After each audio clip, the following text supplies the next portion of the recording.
The hotel scenes of the Velvet Paw of Asquith novels, also known as the Duvin books, by Thomas Corfield. Read by the author.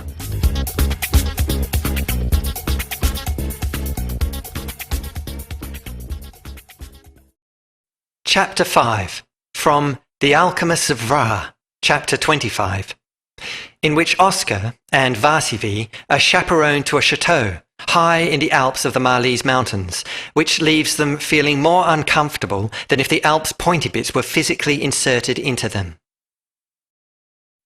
They passed beneath a stone archway and entered an exquisitely manicured winter courtyard where a gardener was mowing some snow.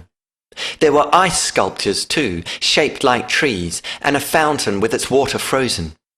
The chateau looked rather like a castle, but without the pointy bits and with more snow.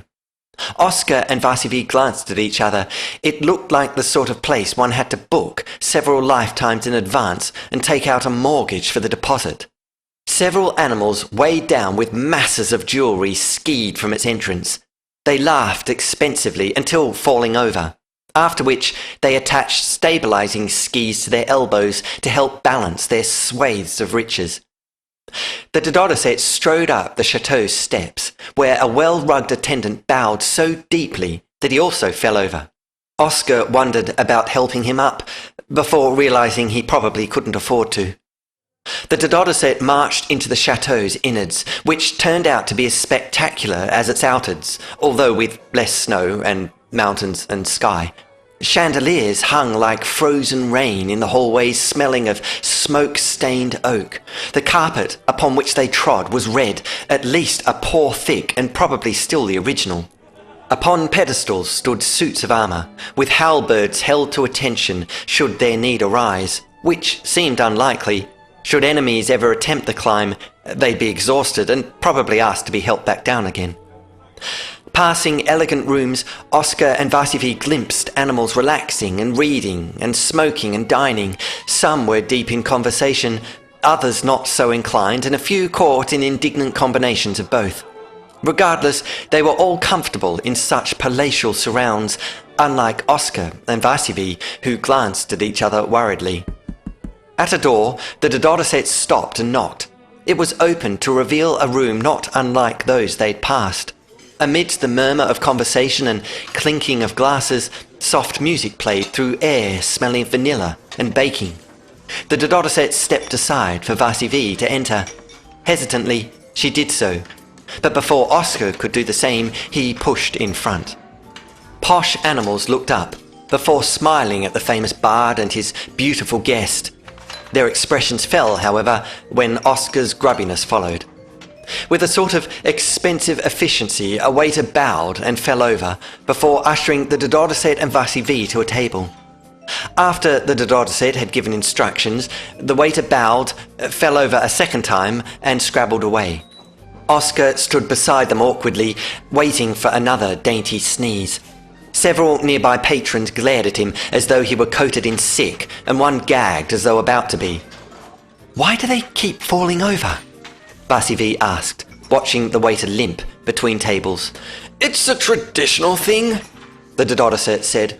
"It implies a gratitude to serve animals like me so overwhelming that they lose consciousness." "They faint?" "Yes, it demonstrates our worthiness through a distinct lack of their own." "But that's dreadful." "Well, Plempt did try and remove such customs during their tourism campaign, but it didn't have much effect." "Why not?" "Because their gratitude in serving animals like me is so overwhelming that they lose consciousness." He looked at Oscar. "You can sit in there," he said, waving a paw dismissively towards the kitchens. "I'm sure they have a shelf you can stand under. In an establishment such as this, of course, none of them will be wonky, which you might see as a promotion of sorts." Oscar glared at glaring patrons, the Dododocet and Vaasi-Vee in that order, lingering on the latter. "Oscar must sit with us," Vaasi-Vee said, "in case I get hungry." "That, my dear, is what waiters are for." "And if I need sticky tape?" "Again, waiters." She leant forward.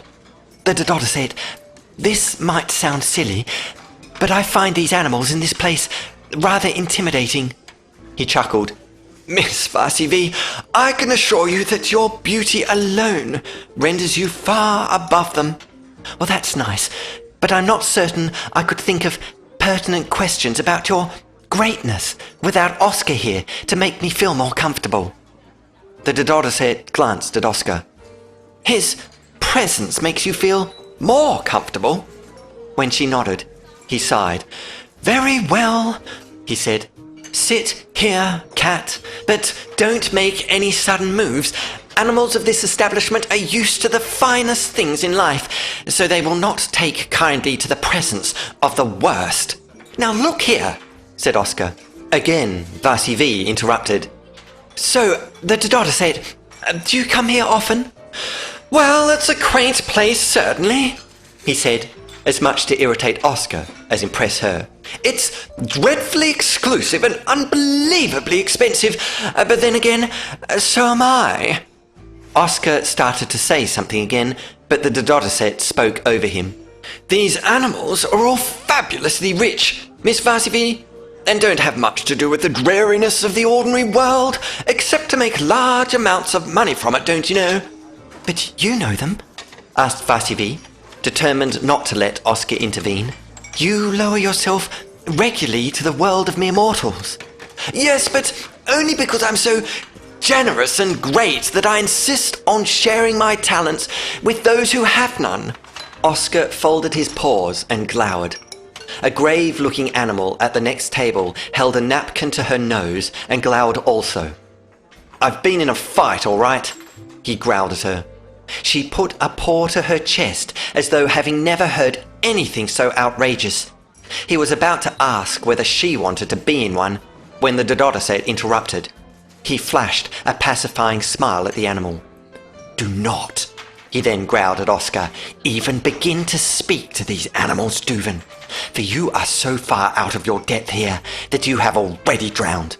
Oh, shut up, said Oscar, having had more than enough of the cat's artificially permed mane and his great armour-plating of fur. He felt worthless in comparison, which afforded an audacity he was keen to spend. If the Dodderset had brought them here to impress Vaasi-Vee while making him feel inadequate, then he could not only suffer the consequences, but take them home in a presentation box. I've had just about enough of you, he said. I think you're confusing yourself with a deity, which is ridiculous considering they generally have more personality and less perm. And considering you were about to belt that dog outside, I find your hypocrisy appalling. Just think yourself lucky I didn't make the rest of you all smeary too. The Dodderset's eyes narrowed. You didn't prevent me from doing anything, Cat. I was the one who saved you, remember?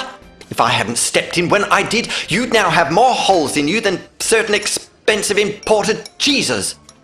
Oscar humphed. I was doing perfectly well until you stuck your big stupid paw in. There was a laugh. You were gnawing your own tail. Had I not removed that ticket inspector when I did, you'd be now tailless as well as earless. That's as hypocritical as anything I've heard. Considering your tendencies to rile entire nations, have you forgotten that politically attired dog at your stupid recital party?